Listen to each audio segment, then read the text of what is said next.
না দেখুন, ঘটনাটা হচ্ছে বেনজির সাহেব যেটা বলেছেন অনলাইনে, যে 90% পুলিশ যেটা এই মুহূর্তে আছে তারা হচ্ছে আওয়ামীপন্থী, এবং ভবিষ্যতে আওয়ামী লীগ যখন রাজপথে আসবে, আন্দোলন সংগ্রামে আসবে এবং তাদের অপরাজনীতিকে প্রতিষ্ঠিত করার জন্য মাঠে নামবে, তখন এই 90% পুলিশ তাদের সামনে থাকবে।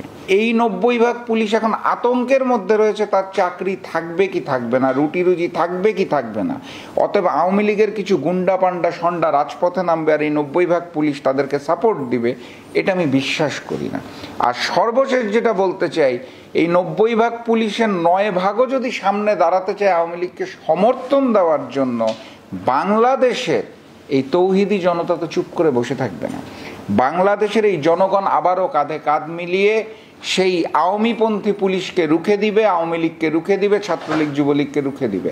অর্থাৎ তারা যে স্বপ্নটা দেখছে, এটা বাস্তবায়নের কোনো সুযোগ বাংলার মাটিতে আর নাই বলে আমি বিশ্বাস করি। আচ্ছা, 5 তারিখের পর বেনজির আহমেদ তিনি দেশেই ছিলেন, বেশ কিছুদিন তিনি দেশে ছিলেন। এই যে তাকে দেশ থেকে বের করে দিয়েছে যারা, এখন তিনি হচ্ছে হুমকি দামকি দিচ্ছে বিভিন্ন ধরনের। যারা বের করে দিল এখন তারা এই হুমকি দামকিতে কতটুকু হচ্ছে আতঙ্কিত করতে পারে বলে আপনি মনে করেন? না দেখুন, 5 তারিখের পরে ক্যান্টনমেন্টের একটা ঘটনা আপনাদের নিশ্চয়ই মনে আছে, যেটা আমি বারবার বলেছি, বারবার প্রতিবাদ করেছি। বাংলাদেশের রাজনীতিবিদরা অনেক সময় সত্য প্রকাশ করতে চায় না, ভয়ে আতঙ্কে। আমি কিন্তু শুরু থেকেই বলে আসছি যে ক্যান্টনমেন্টে যে 600-র অধিক মানুষকে নিরাপত্তা দেওয়া হলো এবং পরবর্তীতে দেশ ছেড়ে যাওয়ার সুযোগ করে দেওয়া হলো, এটা কেন করা হয়েছে? এটার দায় তো এই ইউনূস সরকারকে যেমন নিতে হবে, একইভাবে কিন্তু আর্মিকেও নিতে হবে। তারা কিন্তু এখনও ওই জবাবদিহিতার আওতায় আসে নাই। একইভাবে সেই 600+ পিপল যারা ক্যান্টনমেন্টে আশ্রয় পেয়েছিল, তাদের নামের তালিকা আমরা এখনো জানতে পারিনি। তো হতেই তো পারে বেনজির সাহেব সেই 600 মানুষের মধ্যে ছিলেন, উনি ক্যান্টনমেন্টে আশ্রয় নিয়েছেন, তারপর নিরাপদে এখন বাইরে যেতে পেরেছেন।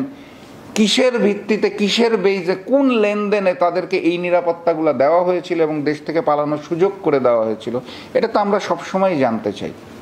আমি ব্যক্তিগতভাবে জানতে চাই, দেশের মানুষ জানতে চায়, কিন্তু এটা কিন্তু আমাদের জানতে দেওয়া হয় নাই।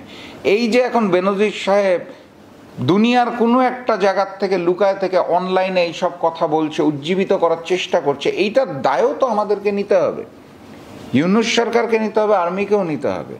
কারণ সেই সুযোগটা যদি না দেওয়া হতো, তাহলে কিন্তু তারা আজকে অনলাইনে এইসব প্রোপাগান্ডা করতে পারতো না। অন্তর্বর্তী সরকার যদি সঠিক সময়ে আওয়ামী লীগকে নিষিদ্ধ করত, তাহলে তো তারা আজকে কর্মসূচি দিতে পারতো না। তো এই ব্যর্থতার দায়গুলো তাদেরকে নিতে হবে, এবং যা হওয়ার হয়ে গেছে এখান থেকে শিক্ষাটা নিয়ে সামনের দিকে পথ চলতে হবে। এই সুশীলতা থেকে বের হয়ে আসতে হবে। অন্তর্বর্তী সরকার যে সুশীল ভূমিকা পালন করছে, এই ভূমিকা দিয়ে ফ্যাসিস্ট আওয়ামী লীগ শেখ হাসিনার দলকে রুখা সম্ভব না, তাদেরকে হার্ডলাইনে যেতে হবে। আমরা দেশের জনগণ তো এক আছি, একতাবদ্ধ আছি। আওয়ামী লীগের বিরুদ্ধে, শেখ পরিবারের বিরুদ্ধে, ভারতের আগ্রাসনের বিরুদ্ধে আমরা একমত। সরকারকে তার ভূমিকাটা পালন করতে হবে। তাহলে এইসব আন্দোলন সংগ্রাম যেসব বলা হচ্ছে, এই অনলাইন লীগ, আওয়ামী লীগ যে অনলাইন লীগে পরিণত হয়েছে, এই অনলাইন লীগ দিয়ে বাংলাদেশে আন্দোলন সংগ্রাম অপরাজনীতি সম্ভব নয়, আমরা বিশ্বাস করি না।